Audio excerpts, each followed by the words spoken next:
Estamos mais uma vez reunidos para o estudo da mediunidade, dando continuidade ao Livro dos Médiuns, capítulo 25, das evocações, que é a segunda parte do livro, né? Item 281, utilidade das evocações particulares. Estamos nas questões sobre as evocações e agora a pergunta número 6. Comece para nós, Tiago, quer fazer um favor? Sabemos que as distâncias nada são para os espíritos, contudo, causa espanto ver que respondem tão prontamente ao chamado como se estivessem muito perto. É que, com efeito, às vezes o estão. Se a evocação é premeditada, o espírito se acha de antemão prevenido e frequentemente se encontra no lugar onde o vão invocar, antes que o chamem. Bom, se for espírito superior, ele tem a capacidade de se deslocar com muita facilidade a ponto dele pensar e já estar presente no lugar. Mas muitas vezes o que acontece é que o espírito já por antecipação, ele já sabendo que vai ter aquela evocação, ele já se aproxima e já fica próximo ali para responder, né? Por exemplo, o trabalho de desobsessão, os benfeitores já organizam as pessoas que vão participar, que vão ter a oportunidade de conversar e muitas vezes eles até acompanham os médiums durante a semana para poder já preparar para o momento. Então principalmente essas evocações premeditadas. Ó, nós vamos invocar tal espírito, então aquele espírito já sabe que ele tem aquele compromisso, né? Então ele já fica preparado, né? Letícia, por favor. Dar-se-á que o pensamento do evocador seja mais ou menos facilmente percebido conforme as circunstâncias? Sem dúvida alguma, o espírito é mais vivamente atingido quando chamado por um sentimento de simpatia e de bondade. É como uma voz amiga que ele reconhece. A não se dar isso, acontece com frequência que a evocação nenhum efeito produz. O pensamento que se desprende da evocação toca o espírito. Se é mal dirigido, perde-se no vácuo. Dá-se com os espíritos o que se dá com os homens. Se aquele que os chama-lhes é indiferente ou antipático, podem ouvi-lo, porém, as mais das vezes, não o atendem. Então, eles ouvem, né? Eles percebem o chamamento, só que se não tem afinidade, né?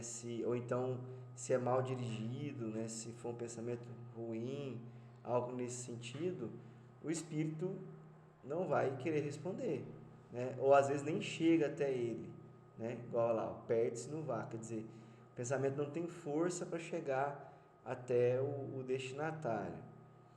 Mas se tem um pensamento de simpatia, de bondade, de seriedade, tem afinidade, aí é muito mais fácil, né? Chega muito mais fácil. E não só chega fácil até o espírito, como também ele vai querer responder porque tem afinidade, quando é esse caso, né? Então acontece igual acontece com a gente, né? Se às vezes uma pessoa que a gente não tem afinidade nos chama, a gente pode não querer atender, pode não querer responder, então é a mesma coisa, né?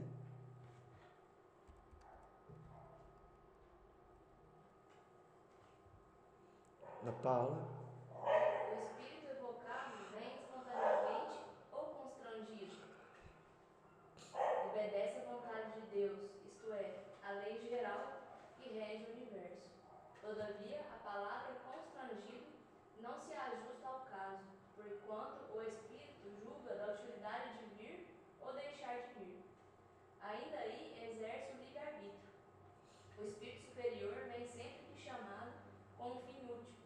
Não se nega a responder, senão a pessoas pouco sérias e que tratam destas coisas por divertimento. Então, porque o pensamento é um aspecto natural, né, da existência, né? Então, o espírito não vai ser constrangido, ele vai utilizar do livre-arbítrio dele, ainda mais quando se trata de um espírito superior. Pode acontecer de um espírito superior,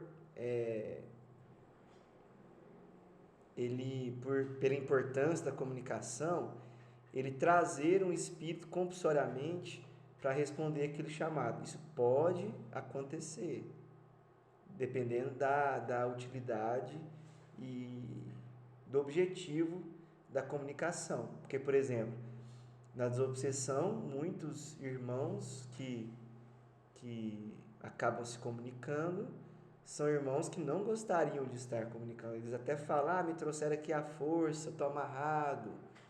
Então, isso pode acontecer, esse tipo de caso, pela seriedade, pela utilidade da situação, ou mesmo por intervenção de alguém. Muitas vezes um familiar intervém por nós, e aí no caso, por exemplo, que o irmão é trazido contra a vontade dele, muitas vezes por intervenção de um familiar, utiliza os bons olhos dele lá, o familiar utiliza os bons olhos dele, e aí intervém para poder ser auxiliado, porque, claro, o espírito continua tendo livre-arbítrio. Depois que ele vai ser levado para um tratamento, ou para alguma visita a algum lugar, ou algum tempo com esse familiar, ele vai poder escolher se ele quer continuar ou se quer voltar para o lugar que ele estava.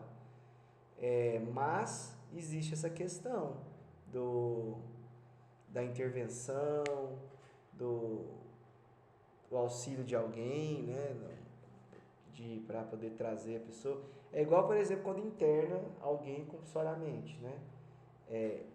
É um caso mais difícil de acontecer, mas acontece muitas vezes a pessoa ser internada compulsoriamente, né?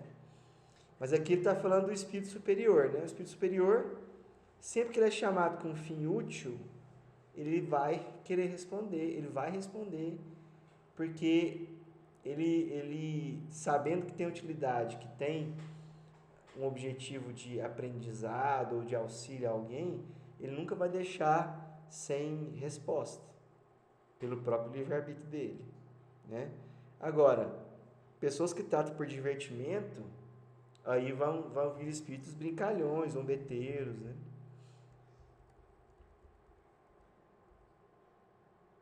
Eu vou ler agora então o número 9. Pode o espírito evocado negar-se a atender ao chamado que lhe é dirigido? Perfeitamente. Onde estaria o seu livre-arbítrio se assim não fosse? Pensais que todos os seres do universo estão às vossas ordens? Vós mesmos os considerais obrigados a responder a todos que vos pronunciam os nomes?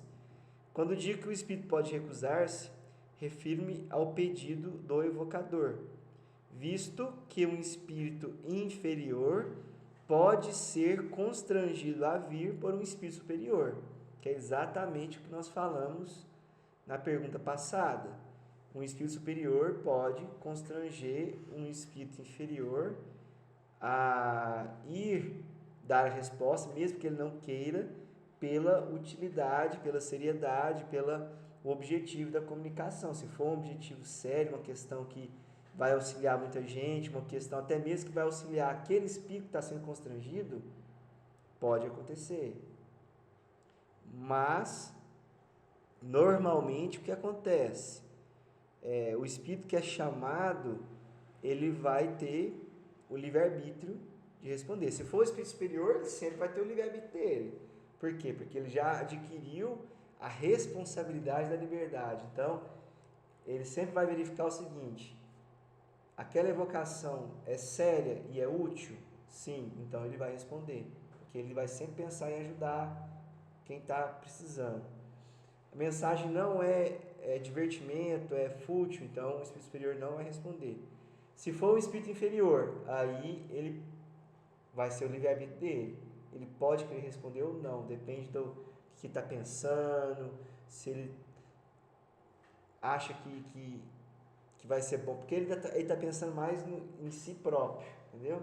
Normalmente o espírito inferior, que domina o egoísmo, ele está pensando em si próprio.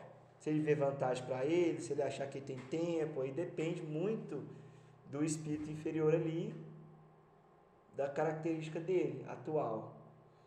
Aí o que pode acontecer? A gente quer evocar um espírito inferior. Aí a espiritualidade superior enxerga que é muito importante evocar esse espírito inferior. Aí mesmo que ele não queira, ele pode ser constrangido a responder. Por exemplo, quando a gente encarnado, a gente tem um mentor, Tem um anjo guardião. um anjo Aham. guardião. Aí, quando a gente desencarna, esse anjo guardião ainda continua responsável? Continua. Continua. Aí, nesse caso de espírito inferior, aí seja onde ele estiver, o anjo guardião ainda continua por ajudá-lo. Aí nesse caso. Por exemplo, eu não sei se provavelmente, pois a gente tem que até que buscar estudar isso mais a fundo. Que eu não lembro de ter visto a questão de trocar um anjo guardião. Apesar de que, se a gente for analisar pela lógica, eu acho que faz sentido trocar, porque é a mesma coisa de um professor estar tutelando um aluno. O orientador está lá, tá tutelando aquele aluno, em algum momento pode ser que troque o orientador, tem uma outra pessoa que vai tutelar. A gente também, nas encarnações, a gente troca de pai, mãe, nem sempre a gente tem os mesmos pais, as mesmas mães. Então a gente troca também de responsável por nós. Então eu acho muito natural haver essa rotatividade de espírito guardião, de anjo guardião, para poder ter essa rotação, ter essa mudança de áreas e tudo mais.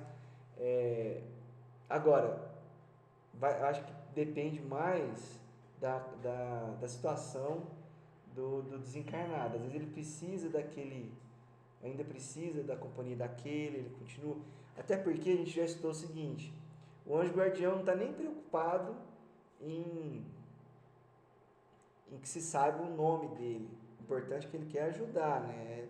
Então, se a troca for importante, for melhor para a evolução daquele espírito, ele não iria se importar de trocar. Mas aqui, não precisa ser necessariamente o anjo guardião da pessoa que vai levar ela. Não, porque assim, aí quando se fala essa evocação do espírito inferior, aí a superioridade, os espíritos superiores, aí eles vão autorizar ou não a comunicação desse espírito inferior. Uhum. Aí esse autorizar ou não necessariamente será o espírito guardião, e sim a equipe espiritual Responsável pelo trabalho. Entendi.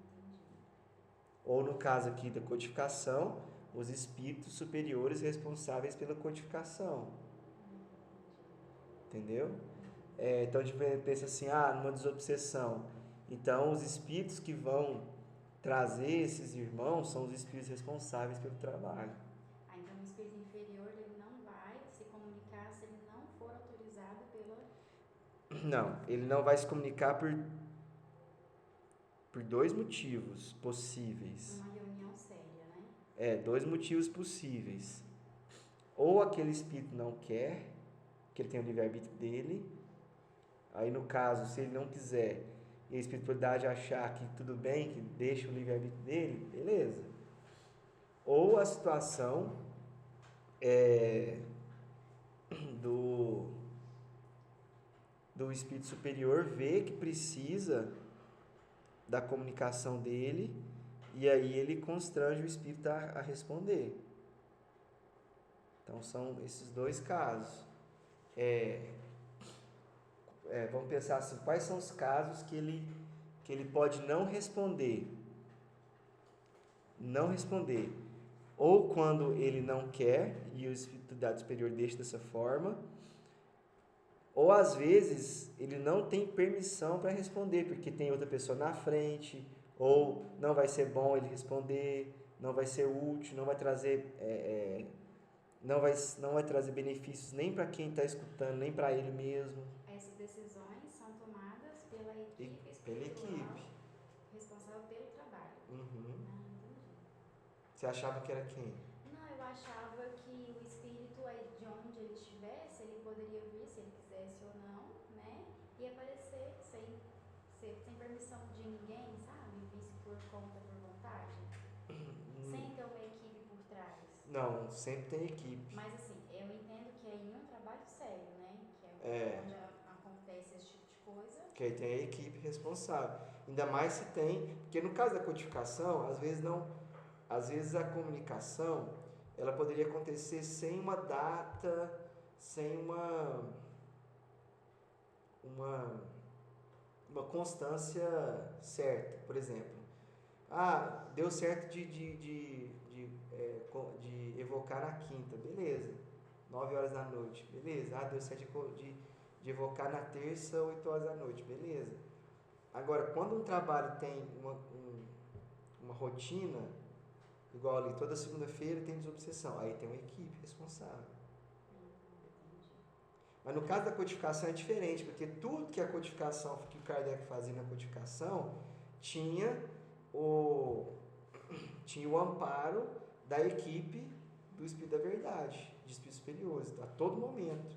Tudo que o Kardec ia fazer, a responsabilidade desse, que aí a gente considera um mega trabalho, não é só um trabalho específico de um dia, aí já era um mega trabalho, né? Já era para a codificação.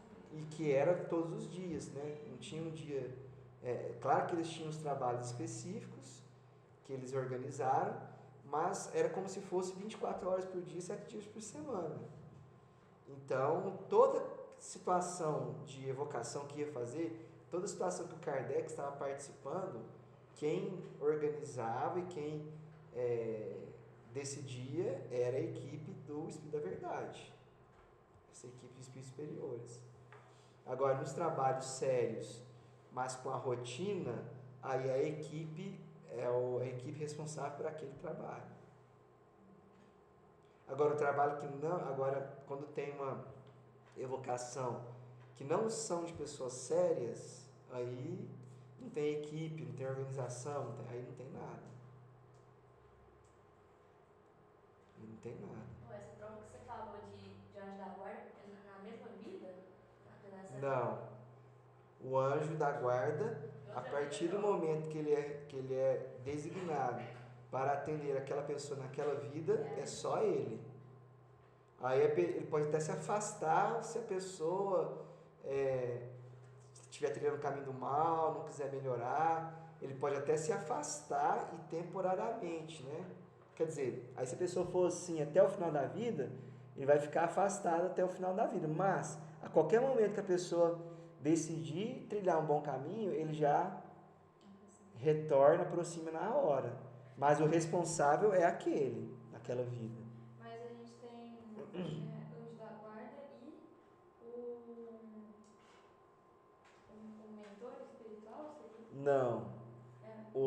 Aqueles que têm um mentor específico são os que têm mandato mediúnico. Aí a pessoa vai ter um espírito responsável por guiar a mediunidade dele, igual o Emmanuel fazia com o Chico. O Emmanuel não era o anjo guardião dele, porque o Emmanuel não era superior ao Chico. O anjo guardião só pode ser superior.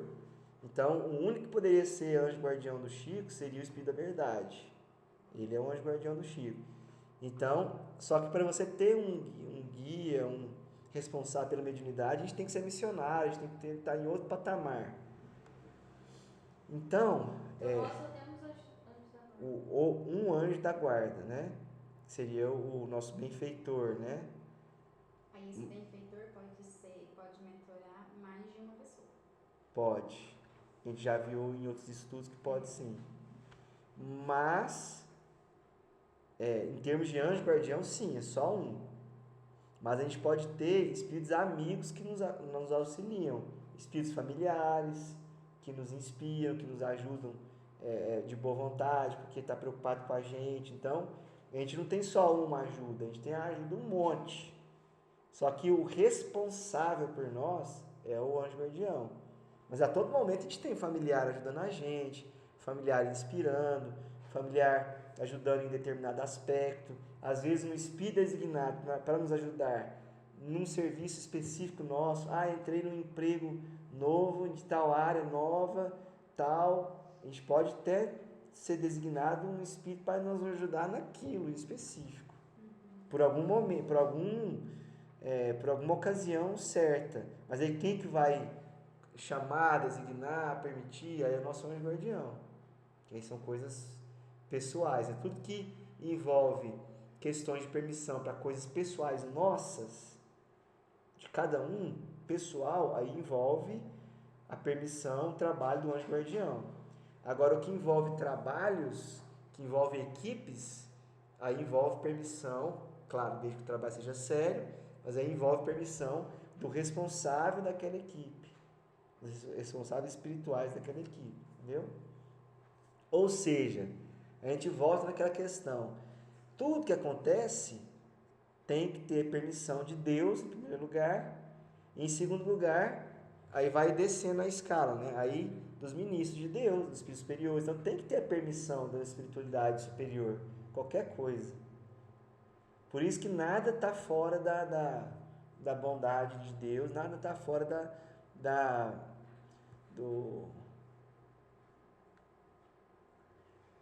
nada está fora da vontade de Deus, é isso, basicamente. No livro Domínio da Mediunidade, tem uma parte lá que fala que a pessoa comum, a senhora comum, lá, senhora não sei a idade dela não, que aí ela abriu mão de ser casada e tal, para focar no trabalho. Nesse caso, ela tinha um Você mentor. falando da Ambrosina? Então, temos um capítulo lá que chama Mandato Mediúnico. Aí fala ali que um dos médiuns tinha um mandato mediúnico. Então, esse médium era o Chico Xavier desse trabalho. É só o nome que deram para não falar que era o Chico. Entendeu? Mudaram até o sexo para não perceber. Porque eu ia falar, porque ela não é o Chico. Pra mim não era o Chico, né? É o Chico. Você pode perceber todas as características que ela tem. Não casou, dedicou, pensamento elevado, sempre. Uma pessoa comum que quer abdicar de, tipo assim, não de trabalhar nada disso não, mas abdicar de outras coisas para poder focar no trabalho. Será que ele não tem um mentor? Não, porque essa organização ela é prévia à encarnação. Então, no caso, uma pessoa comum, ela está resignando, né? Uma pessoa comum ela vai ter auxílio de bons espíritos que vão se interessar pela boa vontade dela e que vão assessorar, que vão dar determinado auxílio, mas que não vai ser responsável pela mediunidade dela. Vamos falar de forma mais simples. Todos esses médiuns que nós conhecemos, ninguém tem mandato mediúnico. Ninguém.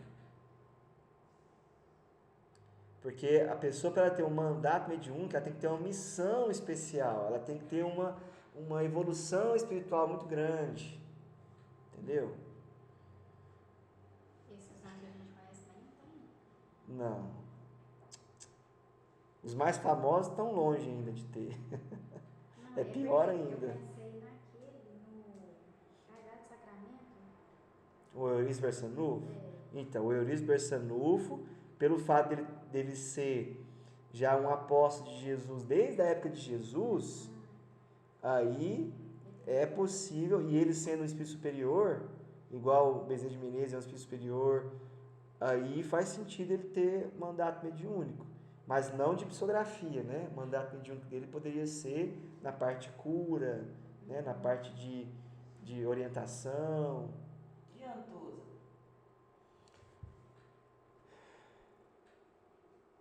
Antusa, se for para cura, sim, né? Se for para cura, sim, porque ela tem... Se o Chico falava que ela era um espírito elevadíssimo, né? Então... E o mentor dela acabou sendo o Barçanufo, né? É. Mas pode ser ainda um espírito mais elevado ainda do que o Eurício Barçanufo. Pelo jeito que o Chico falava dela, pode ser um espírito mais elevado ainda. Mas a gente tem que sempre ter em mente o seguinte, o mandato mediúnico é um espírito que vai orientar a mediunidade daquela pessoa quando ela tem uma missão muito importante a cumprir. Então isso faz sentido para o Eurício Barçanufo, isso faz sentido para Antusa, né? Agora, 99% dos médiuns são espíritos muito endividados que pediram, pelo amor de Deus, para vir médio, para acelerar o seu desenvolvimento, para conseguir correr atrás do tempo perdido. Então está muito longe de ter um mandato mediúnico. Por isso que as obras que a gente pode confiar mesmo são as obras de Jesus, Kardec e Chico. Aí a gente pode confiar. Agora os outros a gente tem que ter um filtro muito bom, porque nenhum deles tem mandato mediúnico, nenhum deles tem, não é um espírito elevado, né? Todos são falhos, imperfeitos, inclusive nós todos, né? Então, a gente tem que tomar esse cuidado para a gente não ter a idolatria, né? A gente não ficar seguindo falsos ídolos, né? Ídolos humanos ou até mesmo falsos profetas, né? Então, a gente tem que tomar esse cuidado. O bom médium, aquele que está se esforçando para melhorar, que tem humildade, é imperfeito, mas tem humildade, está se esforçando para trabalhar, ele vai receber amparo de bons espíritos para reforçar, para auxiliar na mediunidade dele. Aí existem muitos casos de bons médiums. Ivone Pereira, o Antônio Baduí Filho, que desencarnou recentemente, que ele psicografou 2 mensagens que fala que o Chico é Kardec, que inclusive era amigo do Chico. Esses são bons médiuns.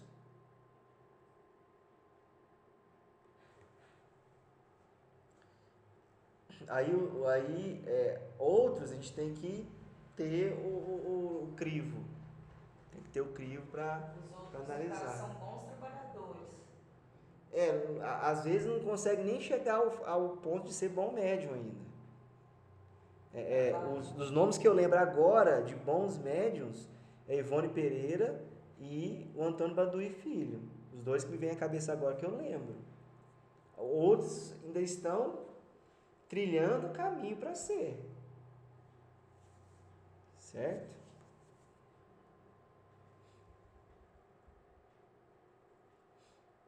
Deixa eu ver aqui.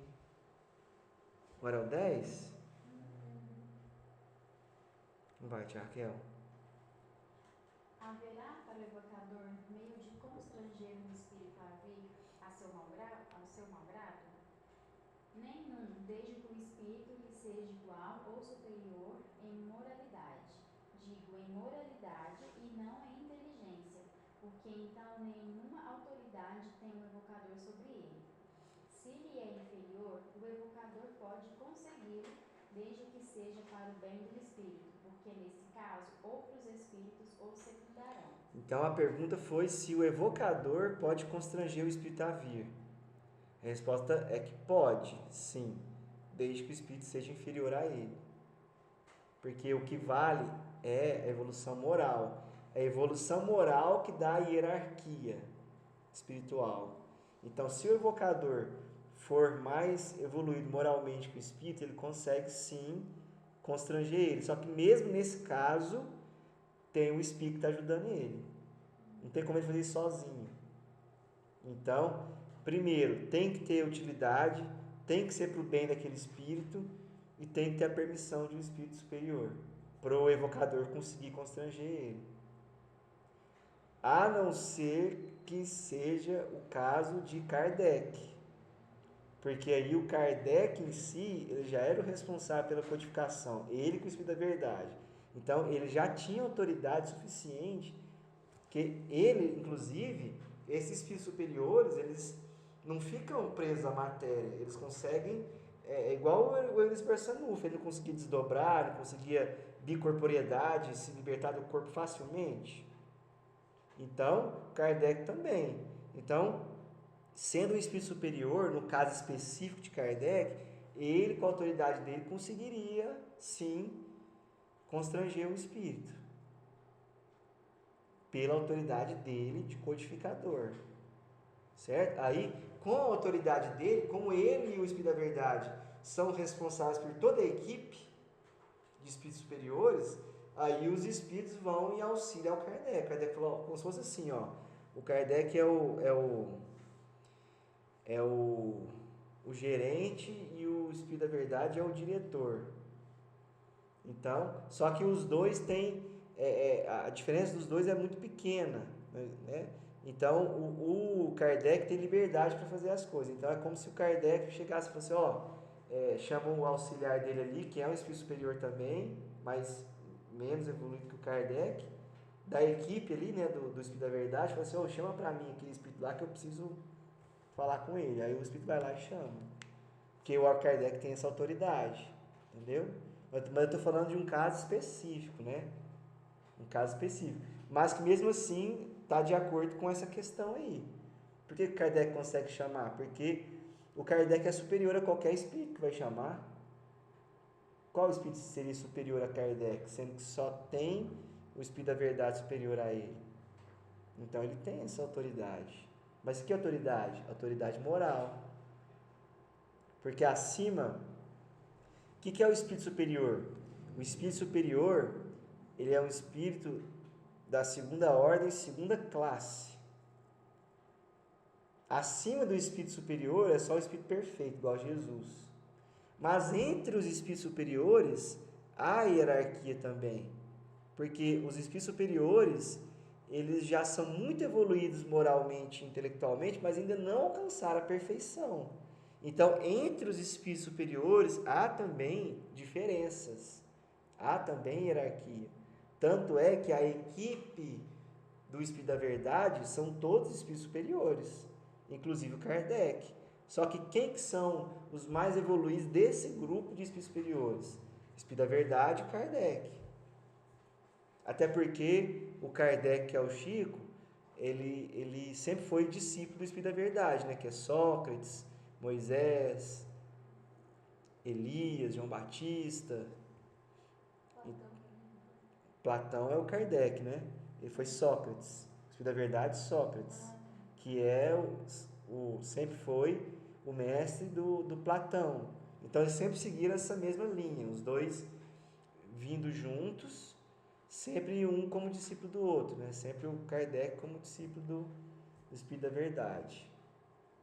Então, quando a gente vai estudando, a gente vai vendo isso de maneira muito óbvia, muito claro isso, essa hierarquia, essa missão conjunta. O Kardec, que já foi o João Evangelista, Francisco de Assis, Daniel, profeta Daniel, você vê que é a mesma característica. O profeta Daniel e João Evangelista, os dois fizeram profecias, né? O Kardec também fez profecia, o Chico Xavier também fez profecia. O Chico Xavier adorava animal, estava sempre com o animal no colo, Francisco de Assis também. Então você vê que sempre as mesmas características do espírito. Todos eles escreviam. Todos eles, por exemplo, enquanto Sócrates só falava só de forma oral, igual o João Batista, ele só ensinava de forma oral, o Kardec, que é o Chico, todas essas encarnações, ele sempre estava com a missão de escrever. Pode perceber. Daniel, Francisco de Assis, João Evangelista, Platão, Kardec, Chico Xavier, sempre com a missão de escrever. Então fica fácil você ver essa continuidade do trabalho. Deixa eu fazer uma pergunta. Na codificação, Kardec, ele não era médium, né? Assim, como todos nós somos, Não ele era não era ostensivo. Não era médium ostensivo, porque como ele tinha que escrever e tinha que codificar, tinha que usar muito a razão, a reflexão, ele não podia ser o médium ostensivo. Ele podia desdobrar, ele podia... Porque isso são faculdades do espírito, né? Não são mediunidade em si, são faculdades do espírito. Então ele não podia ser médium incorporação, médium psicografia, não podia ser médium ostensivo, porque para o médium ser ostensivo dessa forma, ele tem que ser mais passivo. Por quê? Porque ele tem que receber a comunicação. Não é que ele vai ser passivo de se deixar dominar, não. Ele vai ser passivo de receber a mensagem e de transmitir aquela mensagem, entendeu? Agora, o médium que não é ostensivo e que escreve, que reflete, que produz, ele tem que ser mais ativo, porque ele tem que pensar, entendeu? Entendi. Mas aí, na codificação, aí ele tinha uma equipe de médiums, né, eles receber igual tinha o auxílio do Espírito da Verdade e tudo mais, essa comunicação que ele tinha com Kardec era através dos médiums? É. Aí esses médiums Ou- não tinham que ser... Ou por psicofonia, né? Alguma pessoa ali falava que o Aí esse médium que recebia, né, para transmitir, aí ele tinha que ter a moral mais ou menos elevada para poder receber. com certeza. Não, mais ou menos não, ele tinha que ser uma pessoa com uma moral Para receber o espírito diferenciada, de né? Para É, comunicação, então. Entendi. com certeza. Então todos os médios da época já eram Preparados, muito já eram preparados. espíritos da falange, preparados para receber as comunicações. Os médiums que, por exemplo, tem a Jafé. A Jafé foi uma médium que deu problemas, por causa que ela tinha algumas dificuldades dela ali, mas mesmo assim ela era um espírito que tinha uma certa elevação, porque senão ela não ia conseguir receber nada. E a partir do momento que ela se deixou levar pelas coisas dela, ela acabou sendo afastada, né?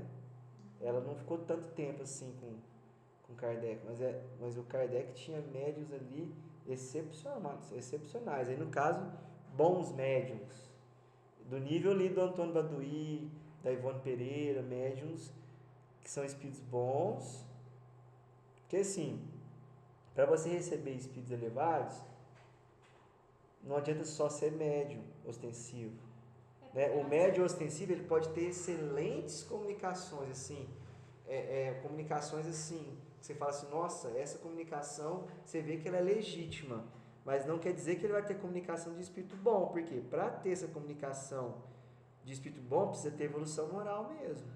É porque nós estudamos isso, né? Alguns Uhum. anos atrás, aí eu fiquei com essa dúvida. Aí todos os médios, então, de todos os lugares que ele precisou para fazer a codificação eram médiums muito bons. Porque o que acontece? Para que ocorresse a codificação, foi um trabalho espiritual muito grande e muito organizado, e que começou muitos anos, começou séculos atrás. Começou com Joana d'Arc reencarnando para poder proteger a França, para a Inglaterra não dominar a França. Olha para você ver o cuidado da espiritualidade, até no quesito de guerra, até no quesito de território. Por quê? Porque precisava ter as condições necessárias para o Kardec vir. Aí ter a vinda do iluminismo, das pessoas começarem a refletir mais, a ter essa questão da ciência, da filosofia, do pensamento crítico. Tudo isso para preparar para o Kardec vir. Inclusive as pessoas da equipe dele reencarnando para que ele pudesse cumprir a missão dele, né? Porque as pessoas, a partir do momento que ele começou, aquelas pessoas já tinham que estar prontinhas, né? Já tinha trabalho acontecendo, né, em outros países, né? De não um trabalho organizado, porque só começou a surgir centro espírita, sociedade de estudo, centro espírita, depois que o Kardec começou a organizar. Antes tinha alguns trabalhos de evocações, mas esses médiuns já estavam se preparando já, mesmo que não tivesse um trabalho organizado, que o Kardec ele deixou tudo pronto, foi organizando tudo, já tinha as pessoas que faziam as evocações, que eram sérias, que já tinha a preocupação, já estava desenvolvendo, porque a espiritualidade ela foi preparando a nível continental, né? Igual quando Jesus foi encarnar na Palestina, já ocorreu uma preparação continental ali, né? Para que pudesse estar tudo preparado para a vinda dele, né? Então com Kardec também teve que, porque como Kardec ia ser o médium do Consolador Prometido, que é o Espírito da Verdade, precisava ter toda uma organização, né? Espiritual. Então, número 12 para a gente finalizar. Quem que leu a última? Serão necessárias algumas disposições especiais para as evocações? A mais essencial de todas as disposições é o recolhimento, quando se deseja entrar em comunicação com os espíritos sérios. Com fé e com o desejo do bem, tem-se mais força para evocar os espíritos superiores. Elevando sua alma por alguns instantes de recolhimento, quando da evocação o evocador se identifica com os bons espíritos e os dispõe a virem. Ó, recolhimento. Olha para você ver qual que é a mais essencial. Por isso que, por exemplo, na tarefa de desobsessão, por isso que é importante chegar 15 minutos antes, justamente para ter o recolhimento. Então, por que fala, gente, chega às 7 horas? Porque precisa desse recolhimento de 15 minutos para fechar o portão 7h15 e depois ainda tem mais 15 minutos de leitura, que é justamente para, com a leitura, os componentes conseguirem elevar o pensamento para conseguir estar em contato com a equipe espiritual, que são de espíritos mais elevados, responsáveis pelo trabalho. Então, o recolhimento é muito importante para que a gente possa, vamos dizer assim, mudar a nossa conexão, mudar a nossa vibração, para a gente poder ter condição de entrar em contato com eles. Então, quando a gente fala assim, gente, vamos chegar um pouquinho antes, vamos preparar, por quê? Porque isso é importante para ter essa conexão e o auxílio e a presença dos bons espíritos. E ainda no livro ainda pede, se for possível, 1 hora antes também, os trabalhadores tentar se recolher Em casa, relaxar, né? É questão do Exatamente. jejum também, né? Não jejum, sim, eu falo alimentação mais leve, né? Tudo faz parte de um contexto geral, né? Mas no sentido de você estar preparando o corpo e a alma para aquele momento. Né? Pensamento mais tranquilo durante o dia, né? Exatamente. Evitar Mas, qualquer tipo de conflito. mas principalmente quando conseguir chegar antes, chegar no centro, porque aí é um momento crucial ali. Imagina assim, que a gente está entrando para a cirurgia. 15 minutos antes da cirurgia, o povo está fazendo piada, o povo está brincando e dispersando. Não está. É por isso que, por exemplo, eu sempre comento com vocês que para vocês não ficarem assim assustados ou ficarem com algum tipo de pensamento que eu tô bravo com alguma coisa. Porque às vezes acontece o seguinte, eu chego aqui no horário, fico mais sério, caladinho, fico mais com a cara fechada, mas por quê? Por causa da concentração no trabalho, não porque eu tô chateado, porque eu tô com alguma coisa, não tem nada a ver. É por conta da seriedade do trabalho. É por isso que às vezes, por exemplo, que quando eu vejo que tem alguém contando piada, tem alguém falando mais alto e alguém fazendo gracinha, eu fico mais sério e às vezes até fecho a cara. Por quê? Por causa do conhecimento que a gente tem, da seriedade do trabalho. Então, por isso que é tão importante a pessoa estudar, a pessoa entender os processos, para a pessoa ela conseguir seguir de acordo com de acordo com o que precisa para que tenha as condições ideais para o trabalho funcionar, né? E às vezes as pessoas não entendem, às vezes as pessoas sabem porque é melindra, porque acha que foi alguma coisa com ela, entendeu? Então tem um monte de coisa que acontece, mas isso aí é muito importante, a gente ter essa seriedade, a gente ter essa concentração, porque não é fácil a gente conseguir, porque olha o tanto que a gente é imperfeito. Então não é fácil a gente conseguir conectar com a espiritualidade superior. Então, para a gente conseguir se conectar, a gente tem que se esforçar muito. Eu estava lendo sobre esse trabalho, é muito sério, até a postura, né? Pelo livro fala, questão de ficar mexendo na mesa por conta de qualquer tipo de barulho, posição de mão, de cadeira, é uma coisa muito assim, que a gente acha que é brincadeira, coisa à toa, né? Que é detalhe pra gente, não é. E tudo faz sentido. Até o pós, né? Até o pós. De sair falando, conversando, né? Lá no livro fala muito disso, mostra até a foto, né? Das pessoas assim, dá exemplo, tipo assim, às vezes as pessoas já saem conversando e falando coisa à toa, assim, né? Ou falando mal do espírito, entendeu? O espírito acabou de ser ajudado, aí você perde todo aquele tratamento que fez, porque aí sintonizou com ele, criticando ele ou falando mal daquele espírito. e aí volta a ter conexão com ele. Ou então o Espírito fala assim, não, a espiritualidade permite, ó, acompanha aquele irmão ali para você entender como que acontece. Aí o Espírito vai acompanhar a gente começa a fazer tudo. Eu vi que Aí até fala assim, nossa, olha lá, dentro do trabalho ele estava assim, fora ele virou uma... o mesmo pensamento que durante o trabalho, alguma coisa que venha a ser falado, não criticar, né? Não ficar pensando, ah, mas por que que ele fez isso? Para não atrapalhar Não, o médium que está... mesmo assim, em pensamento, Ou achar que né? Mesmo a em mensagem pensamento. está sendo diretamente para você, né? Tipo assim, nossa, essa mensagem. Tipo assim, não que não seja, porque é para todo Sempre mundo, é, né? né? Sempre é para Mas todo achar mundo. que, tipo assim, É você específico, você é o centro ali, sabe? o, o, o- isso aí é importante porque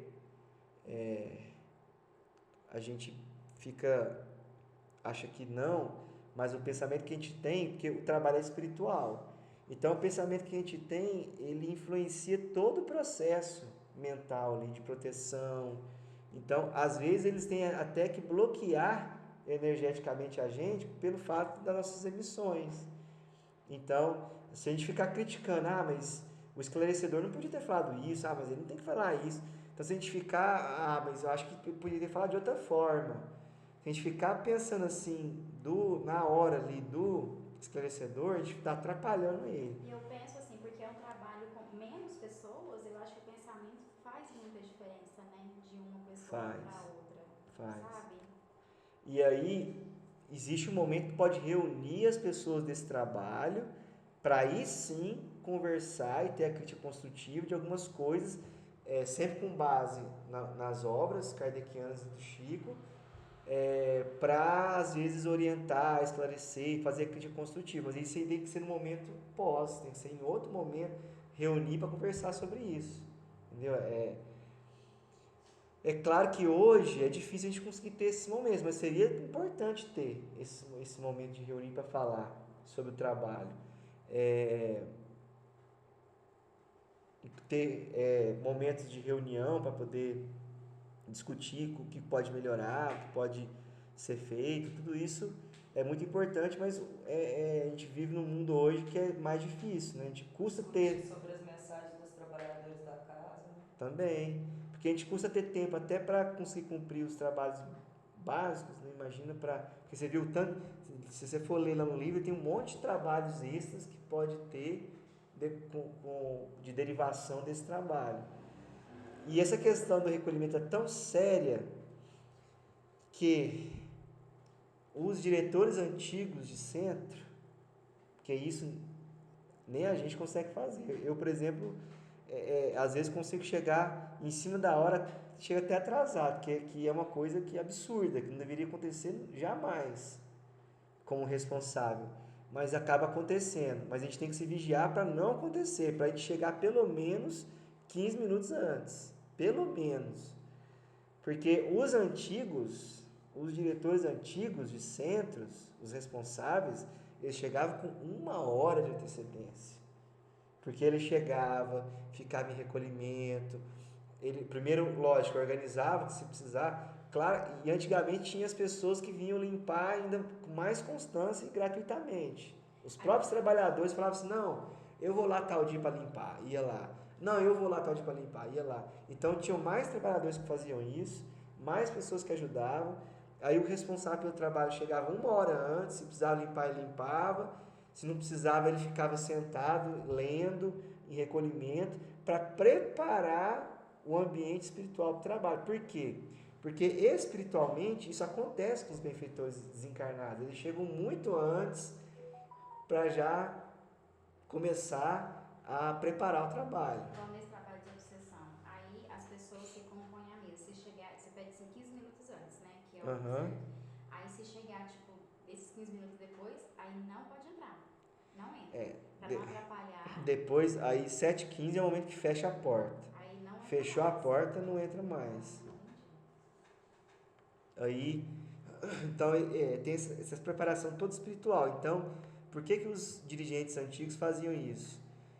Porque eles acompanhavam a direção espiritual, porque os espíritos já chegavam antes, com bastante antecedência, para preparar o ambiente, e o responsável pelo trabalho chegava uma hora antes para também preparar, em termos na matéria, o ambiente, fazendo a parte dos encarnados para o trabalho acontecer da melhor forma possível. Por isso que os centros espíritas mais antigos, que tinham os responsáveis, igual, por exemplo, o Elias Barbosa, Mercedes Chaves, Lito Chaves, o próprio Vojarbas,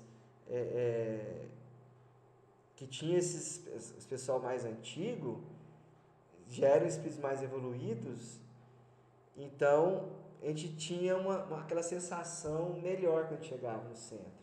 Porque às vezes a pessoa pode falar assim, nossa, mas os centros espíritos antigos parece que tinha uma vibração tão mais uma vibração tão mais leve, uma vibração muito mais elevada. Parece que a gente vai nos centros hoje e não tem essa mesma, por causa do encarnado, não é por causa do desencarnado. Desencarnado continua do mesmo jeito, a vibração, o tipo de trabalho. Nossa, eu sinto isso quando eu vou lá na universidade. Tipo, assim, a diferença, sabe? Tipo, nossa, é muito diferente. Teve um lugar que eu fui lá em Santa Bárbara, nossa, tipo, meu Deus, eu falei pra minha mãe, nossa, parece que é tão diferente, tipo assim, do que eu tô acostumada, sabe? Tipo, lá em Uberaba. Porque aí tem a questão do responsável pelo trabalho, que a boa vontade dele, a disposição, a vibração dele ajuda, e o estilo do trabalho que o centro espírita se propõe a fazer. Quando o tipo de trabalho que o centro espírita se propõe a fazer é sério, para seguir as bases, para buscar auxiliar de uma forma responsável, isso se traduz na vibração dos encarnados e dos desencarnados que conseguem receber, né, captar isso. Quando não, aí a gente sente essa diferença. E outra coisa, a nossa afinidade com o trabalho. Então, tem centro espírita que eu não vou conseguir afinar com o trabalho. Aí eu não vou sentir bem. Mas se eu me afinizar com o trabalho, eu vou me sentir bem. Então, a gente tem que realmente encontrar uma casa espírita que não só, principalmente, siga as bases doutrinárias, mas que a gente também consiga se afinizar com os componentes daquele lugar. Tanto encarnados quanto desencarnados. É igual lá no Patuíra, me incomoda profundamente ficar lá. Principalmente no trabalho de obsessão lá, porque levou minha mãe lá um tempo. Nossa, não dá. O pessoal não tem educação na hora que chega. É um negócio muito doido. Eu acho que é diferente. Celular tocando, não, é sério, isso que eu tô te falando. Celular tocando, Então, tem hora que você não consegue ver seu próprio pensamento, sua pressa, porque tanta gente falando ao mesmo tempo. Isso antes do trabalho, imagina. De desobsessão? Umas 100 pessoas lá dentro. Que é trabalho aberto, né? É diferente. Nossa senhora, passa mal. eu achei diferente quando eu fui lá na universidade. Tipo assim, parecia que tava numa palestra, sabe? Tipo assim, fizeram. Tipo, nossa, eu achei muito diferente. Isso é muito comum hoje em Tipo dia. assim, fizeram um slide, tipo assim, a moça tava explicando um slide, sabe? Mas era palestra mesmo? Não, era evangelização, assim, sabe? E aí. Era evangelho normal, mas parecia uma palestra, parecia uma palestra. como é que tipo chama? assim, A pessoa no púlpito ali, parecia um congresso, assim, mais ou sim, menos, tipo né? assim, tinha um slide, tipo assim, beleza, abriu lá e tudo mais.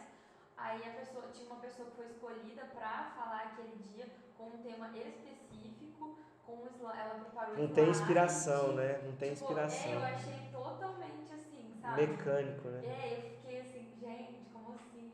Aí, beleza, aí depois finalizou, tipo, agradeceram, como se fosse uma palestra, sabe? Deram até um negócio especial lá pra moça que fez explicação.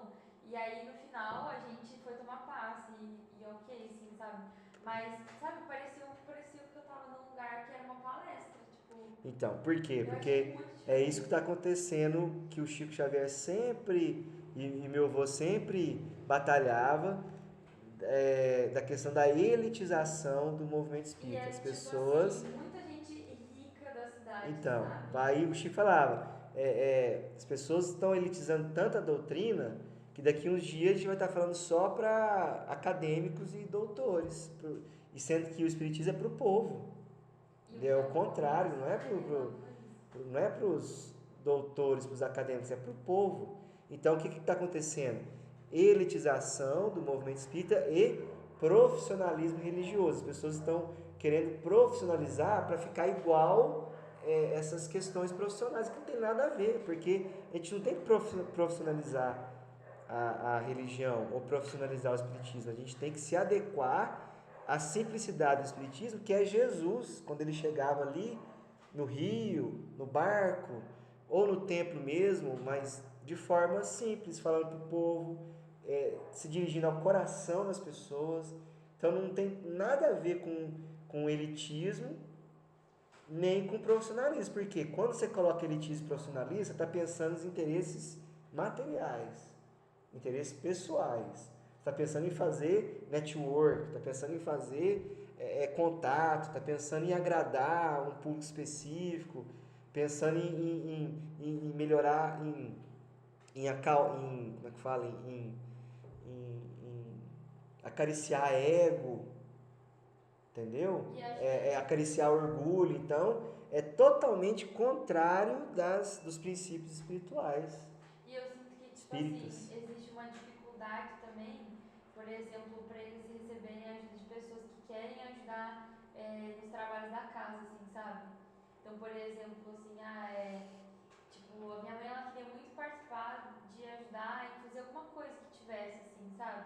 Tipo, lá não tem a questão da sopa, não tem esses trabalhos, assim. Então, Tipo, e aí, meio que eles ficam, parece que fechados ali, sabe? Em quem participa e quem faz as coisas, assim. E uma burocracia pra você Tipo quiser assim, pra fazer, você né? entrar, sabe? Aí você tem que fazer curso e tal. profissionalismo religioso, Nossa, eu achei muito elitização, tudo cai sempre nos mesmos temas.